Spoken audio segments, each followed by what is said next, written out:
चलिए आज फिर से चलते हैं रेलवे क्वेश्चन बैंक पर, जो पूछा गया है 2018 में क्वेश्चन। आज मैं वही क्वेश्चन गुरुत्वाकर्षण के बारे में बताते हैं।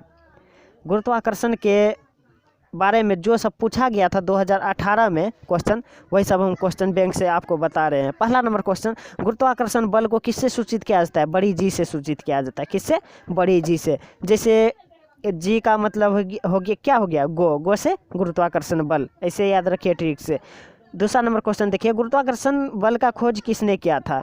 गुरुत्वाकर्षण बल का खोज किसने किया था? ये सबको पता होगा, कैवेंडिश। कौन क्या था? कैवेंडिश। ये 10 क्लास में ही आप सब पढ़ लिए होंगे। चलते हैं नेक्स्ट सवाल पे, चलते हैं तीसरा नंबर प्रश्न पे। कौन सा बल हमारे सौरमंडल की संरचना को बनाए रखता है? कौन सा बल हमारे सौरमंडल की संरचना को बनाए रखते हैं?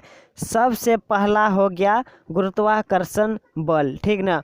यहाँ दुनिया में कोई बल बड़ा नहीं है गुरुत्वाकर्षण बल से। जितना भी दुनिया चल रहा है, ठीक ना, हमारा पृथ्वी जो चल रहा है और सौरमंडल जो चल रहा है, सूर्य के चारों ओर ग्रह क्या कर रहा है? घूर्णन कर रहा है। सब गुरुत्वाकर्षण बल के कारण घूर्णन कर रहा है, ठीक ना। यह बात आप ध्यान में रखिएगा, वहाँ पूछ देगा। ये सवाल 3 बार रिपीट हुआ है 2018 में। कौन सा बल हमारे सौरमंडल की संरचना को बनाए रखता है? गुरुत्वाकर्षण बल। अब देखिए चौथा नंबर क्वेश्चन, ये जो है ऐसा सवाल है, जी का SI मात्रक, गुरुत्वाकर्षण नियतांक का SI मात्रक, ठीक ना। ये हर शिफ्ट में पूछा गया है। मतलब कि 2018 में रेलवे का एग्जाम में डेली पूछा जा रहा था ये क्वेश्चन। सावित्रिक गुरुत्वाकर्षण नियतांक जी का SI मात्रक क्या है? इसका मात्रक होता है nm² इंटू kg पर -2। nm² इंटू kg-2, ये होता है फार्मूला। आप लोग इसको रट ही जाइएगा, ठीक ना। काहे कि ये ऐसा कोई दिन नहीं था ग्रुप डी का एग्ज़ाम में, NTPC का एग्ज़ाम में, जो ये सवाल नहीं पूछा गया था। चलते हैं नेक्स्ट सवाल पे। देखिए 5वां नंबर क्वेश्चन, निम्न में कौन सी एक कमजोर बल है? कौन है? गुरुत्वाकर्षण बल। आप ये बात समझ गए होंगे कि जिसका दिल सबसे बड़ा होता है, ठीक ना, जिसका दिल सबसे बड़ा होता है वो सबसे कमज़ोर भी होता है। ये बात समझ जाइएगा। गुरुत्वाकर्षण पूरा सब बल से क्या है? सब बल से कमज़ोर नहीं है। जितना भी बल दुनिया में है सबसे मजबूत है, सबसे बड़ा है, ठीक ना, और कमज़ोर भी है। अगर वहाँ पूछ दे एग्जाम में, निम्न में से कौन सी एक कमज़ोर बल है? गुरुत्वाकर्षण बल। अब देखते हैं 6ठा नंबर क्वेश्चन, पृथ्वी वस्तुओं को अपनी ओर आकर्षित करते हैं, इसका कारण है? आप जान रहे हैं कि पृथ्वी पर क्या है? गुरुत्वाकर्षण बल है। पृथ्वी में क्या है? गुरुत्वाकर्षण बल। इसलिए हर वस्तु को क्या करता है? अपने ओर आकर्षित करके रखता है। क्या है? गुरुत्वाकर्षण बल। चलते हैं नेक्स्ट क्वेश्चन पर, चलते हैं 7वां नंबर प्रश्न पे। ब्रह्मांड की प्रत्येक वस्तु एक बल के साथ प्रत्येक अन्य वस्तु को आकर्षित करती है, जो होता है क्या है? ब्रह्मांड के साथ साथ, ठीक ना, और प्रत्येक अन्य वस्तु को आकर्षित करता है। कौन करता है? गुरुत्वाकर्षण बल। अब देखिए ऑप्शन 4 गो इसमें दिया गया था, ठीक ना। 3 गो को छांट के हम 1 गो ले लिए हैं जो सही था। यहाँ जो है उसके द्रव्यमान के अनुपातिक और उसके बीच की दूरी के वर्ग का व्युत्क्रमानुपाती होता है, ठीक ना। यहाँ जो है इसका 4 गो ऑप्शन था, जो कि इसका गुरुत्वाकर्षण का परिभाषा उठा के दे दिया था, ठीक ना। गुरुत्वाकर्षण का परिभाषा यही सही है, ठीक ना। उसके द्रव्यमान के अनुपातिक आप पढ़े होंगे मैट्रिक में, उसके क्या होता है? उसके द्रव्यमान के अनुपातिक और उसके बीच की दूरी का वर्ग का व्युत्क्रमानुपाती होता है। ये याद रखिए, ठीक ना। चलते हैं नेक्स्ट क्वेश्चन पे। अब चलते हैं 8वां नंबर क्वेश्चन पे। एक वस्तु का द्रव्यमान 2 गुना होने पर उस वस्तु का गुरुत्वाकर्षण बल का क्या प्रभाव पड़ेगा? क्या बोल रहा है इसमें? अगर मान लीजिए पृथ्वी पर अगर कोई वस्तु है, मान लीजिए हम हाथ में रखे हैं वस्तु, ठीक ना, हम अपने हाथ पे रखे हैं 2 किलो का कोई वस्तु। मान लीजिए अब वो वस्तु 4 kg का हो गया। क्या हो रहा है? वहाँ 2 गुना हो गया, 4 kg का हो गया। अब गुरुत्वाकर्षण बल का क्या प्रभाव पड़ेगा? आकर्षण बल 2 गुना, गुरुत्वाकर्षण का आकर्षण बल क्या होगा? 2 गुना हो जाएगा। मान लीजिए 2 kg था तो मेरा हाथ नीचे की ओर क्या हो रहा था? कम जा रहा था। अब 4 kg ले लिए, अब ज़्यादा जाएगा। अब क्या होगा? नीचे की ओर मेरा वस्तु ज़्यादा जाएगा। काहे कि जितना पहले एनर्जी था मेरे अंदर 2 किलो उठाने का, अब 4 किलो उठा रहे हैं। मतलब क्या होगा? गुरुत्वाकर्षण और क्या करेगा? खींचेगा। काहे कि उतना शक्ति है नहीं मेरे हाथ में, और क्या करेगा? वो 4 kg का खींचते चले जाएगा। मतलब कि जितना मेरा वेट बढ़ेगा, मेरा वस्तु का वेट, ठीक ना, उतना ही उसका बल बढ़ेगा। किसका बल बढ़ेगा? गुरुत्वाकर्षण का बल बढ़ेगा, ठीक ना। अब चलिए 9 नंबर क्वेश्चन पे, किसी वस्तु पर लगने वाले गुरुत्वाकर्षण बल को क्या कहते हैं? क्या यहाँ लिखा है? किसी वस्तु पर लगने वाले गुरुत्वाकर्षण बल को क्या कहते हैं?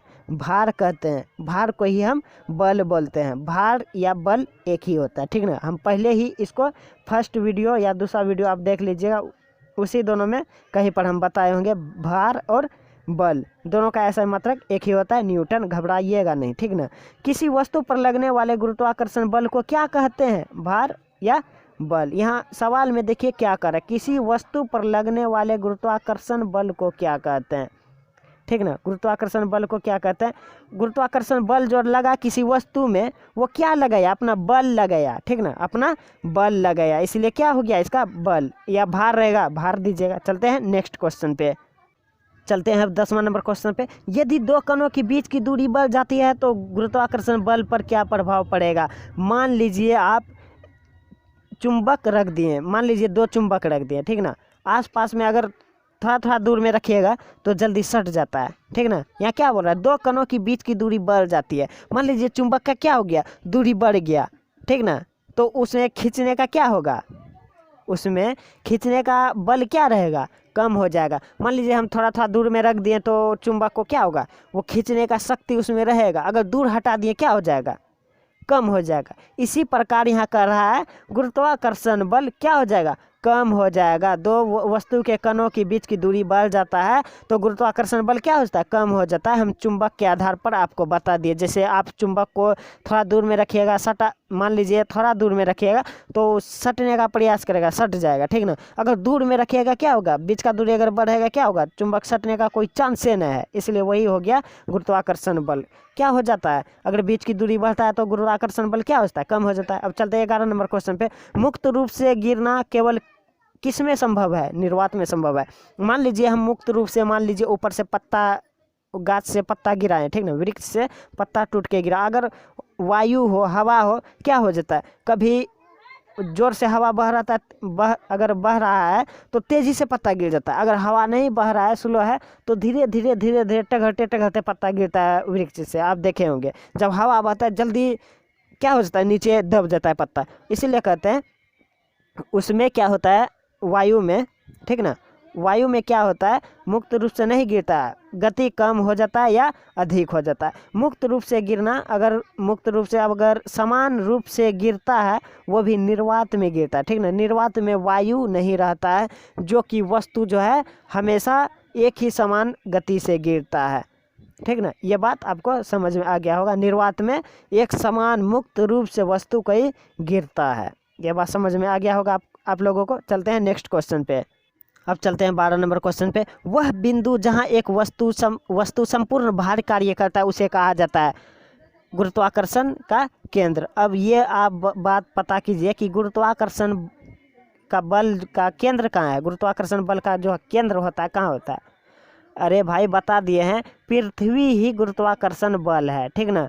पृथ्वी में ही गुरुत्वाकर्षण बल है। यहाँ क्या करता है? उसका केंद्र, हम जहाँ रहते हैं, जहाँ खड़े रहते हैं, अगर धरती में सट गए हम पृथ्वी में, समझ लीजिए हम जहाँ सटे वहाँ क्या हो गया? गुरुत्वाकर्षण का केंद्र हो गया, ठीक ना, केंद्र हो गया। वही क्या कह रहा है?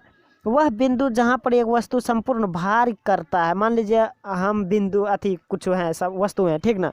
हम जहाँ पर वस्तु संपूर्ण भार कार्य करता है, मान लीजिए हम जमीन पर संपूर्ण भार कार्य करते हैं, वहाँ पर क्या है? गुरुत्वाकर्षण का केंद्र है। हम जहाँ खड़ा रहेंगे वहाँ गुरुत्वाकर्षण का केंद्र रहेगा। इतना बात आप समझ जाइए। 13 नंबर क्वेश्चन में देखिए, यदि 2 वस्तुओं के द्रव्यमान को 3 गुना कर दिया जाए तो दोनों वस्तुओं के बीच का गुरुत्वाकर्षण बल क्या होगा? यदि 2 वस्तुओं के द्रव्यमान को 3 गुना कर दिया जाए, यहाँ क्या है? उसका द्रव्यमान को 3 गुना कर दिया जाता है। हम एक बार बताए थे पिछला क्वेश्चन में कि उसका बीच का दूरी बढ़ा दिया जाता है तो क्या होता है? गुरुत्वाकर्षण बल कम हो जाता है। यहाँ क्या होता है? उसका द्रव्यमान बढ़ा दिया जाता है। हम आपको बता दिए हैं कि क्या होगा। हम आपको ये चीज़ बताए हैं पिछला क्वेश्चन में भी, जब द्रव्यमान बढ़ जाता है, 2 गुना हो जाता है तो क्या होता है? गुरुत्वाकर्षण बल बढ़ेगा, ठीक ना, बढ़ेगा। ये हम पिछला सवाल में बता दिए, बढ़ेगा। यहाँ भी क्या होगा? बढ़ेगा, लेकिन कितना बढ़ेगा? ये बात हमको पता करना है। यहाँ है 3 गुना, वहाँ क्या हो जाएगा 9 गुना, ठीक ना। गुरुत्वाकर्षण बल का क्षमता कितना हो जाएगा 9 गुना, ठीक ना। ये बात आप समझ जाइए। अब यहीं तक रहने देते हैं, कल लाते हैं गुरुत्वाकर्षण का दूसरा वीडियो। अगर आपको अच्छा लगा होगा ये ट्रिक तो चैनल को सब्सक्राइब ज़रूर कीजिएगा और लाइक कर दीजिएगा और कमेंट करना नहीं भूलिएगा।